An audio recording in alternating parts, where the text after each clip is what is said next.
नमस्कार, मैं निकिता रस्तोगी स्वागत करती हूँ आपका डीएनपी इंडिया में। हम नजर डालेंगे आज की बड़ी खबरों पर। तो चलिए शुरुआत करते हैं बुलेटिन की, जिसमें बात होगी संगम नगरी में योगी कैबिनेट बैठक पर हो रही सियासत की। चर्चा इस पर भी होगी कि योगी कैबिनेट ने आज कौन कौन से बड़े फैसले लिए। फिर बताएंगे कि रिकवरी के बाद कैसे सवालों के घेरे में आए सैफ अली खान। वह इस मामले में क्या और बड़ा खुलासा हुआ है वो हम आज आपके सामने रखेंगे। फिर बताएंगे कि नीतीश कुमार ने दिया एनडीए को तगड़ा झटका, क्या बिहार चुनाव से पहले होगा खेला।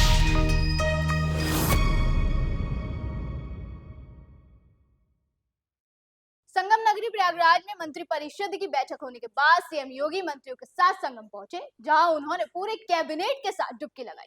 कैबिनेट की बैठक में कई बड़े बड़े फैसले लिए गए, जिसमें प्रयागराज समेत पूरे प्रदेश के इंफ्रास्ट्रक्चर परियोजनाओं पर मोहर लगी।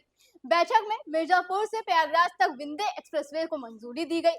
3 नए जिलों में मेडिकल कॉलेज बनाने को मंजूरी दी गई। इसके अलावा प्रयागराज, आगरा और वाराणसी के नगर निगम के बॉन्ड जारी किए जाएंगे। साथ ही इनमें एरोस्पेस और डिफेंस से संबंधित पॉलिसी नए सिरे से बनने जैसे बड़े फैसले शामिल है। वहीं बैठक के बाद सीएम ने प्रेस वार्ता की, जिसमें उन्होंने इस संबंध में जानकारी दी। सुनिए उन्होंने क्या कुछ कहा।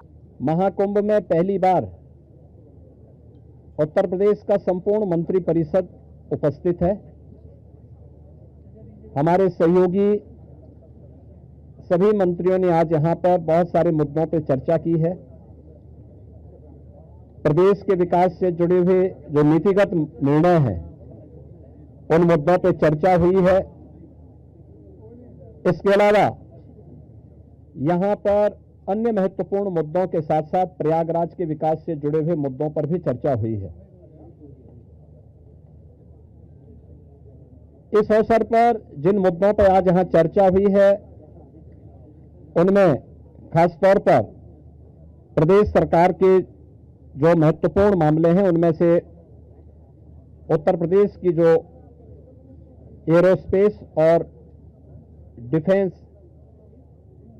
एंड एम्प्लॉयमेंट से संबंधित जो पॉलिसी है, उस पॉलिसी 2024 ये 2018 में हमने बनाई थी, उसी पॉलिसी के 5 साल पूरे हो चुके हैं। अब उसको नए सिरे से बनाने की व्यवस्था की गई है।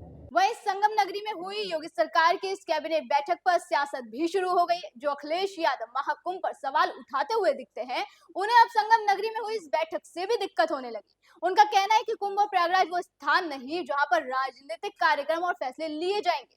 उनका ये बयान सुनिए। कुंभ और प्रयागराज वो स्थान नहीं है जहां पर राजनीति और राजनीतिक कार्यक्रम और फैसले लिए जाएं। कैबिनेट की बैठक हो रही है। कैबिनेट ही पॉलिटिकल है सर, कल जो ज्वाइंट पार्लियामेंट्री और कुंभ के स्थान पर कैबिनेट करना ये पॉलिटिकल है और पॉलिटिकल संदेश देना चाहते हैं हम लोग। एक संदेश ये भी देना चाहते हैं कि अखिलेश जी कब वहां स्नान करेंगे। समाजवादी पार्टी के लोग मन से और आस्था है उनको।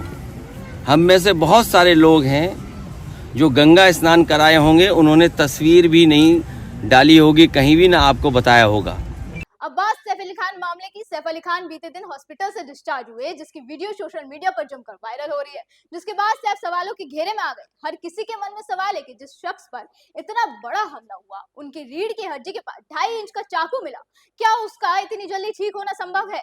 वह इसकी चर्चा राजनीतिक गलियारों तक पहुंच गई है। शिवसेना नेता संजय निरुपम भी यही सवाल उठाते हुए दिखे। उन्होंने कहा कि सैफ अस्पताल से डिस्चार्ज हो गए और लगभग उछलते हुए अपने घर वापस आए। ऐसा लगा जैसे मानो कुछ हुआ ही नहीं था। एक मीडिया चैनल से बातचीत से संजय निरुपम ने कहा कि हम सभी चाहते हैं कि सैफ जल्दी ठीक हो। जब हमला हुआ तो इसने पूरे मुंबई शहर में असर डाला।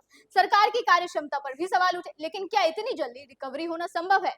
तो शिवसेना यूबीटी नेता संजय राउत का भी बयान सामने आया, जिसमें उन्होंने कहा कि चाकू कितना भी अंदर घुसा हो, आदमी जिंदा है, अपने पैरों पर चलकर घर जा रहा है और मुझे ऐसा लगता है कि यह हमारे लीलावती अस्पताल के डॉक्टरों का चमत्कार है।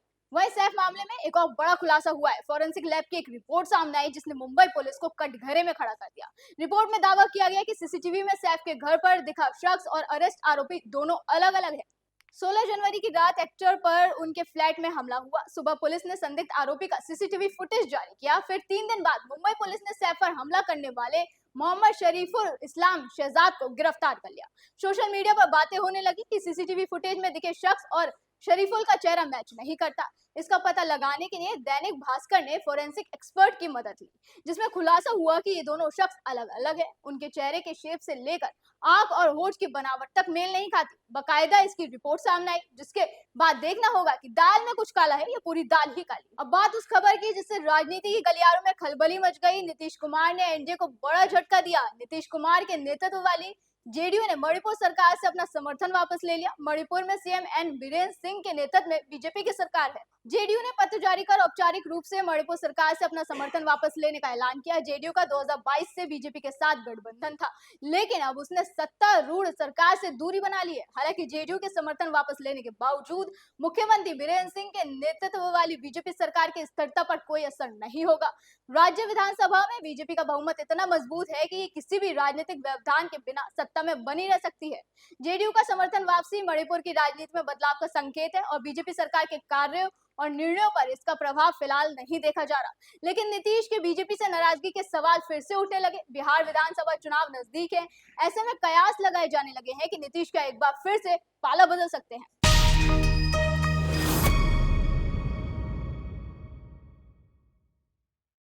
ऐसी देश की तमाम खबरों पर हमारी बनी रहेगी नजर। आप देखते रहे जीएनपी इंडिया। नमस्कार।